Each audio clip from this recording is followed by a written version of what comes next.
When it comes to summer homework, what's the right amount? Should kids even get homework in the first place or even engage in learning? At some schools, kids are routinely overloaded with multiple books to read and big math packets to complete. And then at other schools, nothing's even assigned. My personal opinion is that being required to read 3 books, probably classics that kids don't even want to read in the first place, write multiple essays, and then complete lots of math assignments is overboard. Yes, we want to keep our kids' minds sharp, but not at the expense of having fun over the summer. On the other hand, doing nothing is not a good idea either. And here's why. Studies show that students can lose 2.5 months of progress in language arts and math when they don't engage in any learning. And who wants their kid to go back to school in the fall already behind? So what's the happy medium? First, think of summer learning as assigned versus not assigned, or required versus recommended.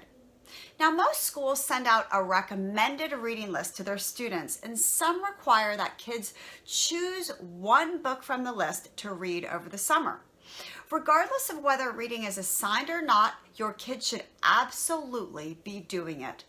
The easiest way to get your child engaged is to head out to the library before July 4th so the summer doesn't get away from you, and allow him or her to pick out books that are of interest.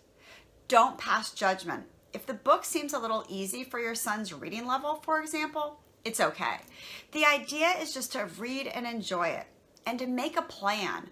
Don't assume your child is going to gleefully run up to his room and begin flipping the pages. Many kids are reluctant readers, and they may need a parent to help them get started. This can be in the form of you read a page, he reads a page. And for a really reluctant reader, you read a page or 2 pages and he reads just 1 until he's into the story. The same is true for other assigned work.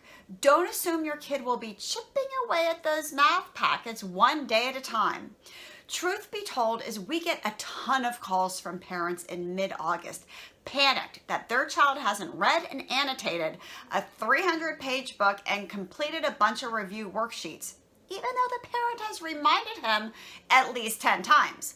This situation isn't unique, but here's the thing. The value to any summer learning is doing a little bit at a time over a long stretch. The brain retains information best in bite-sized chunks, not by cramming. There's virtually no long-term retention of information when it's at the last minute. And that doesn't even take into account all the stress this procrastination causes in the whole family.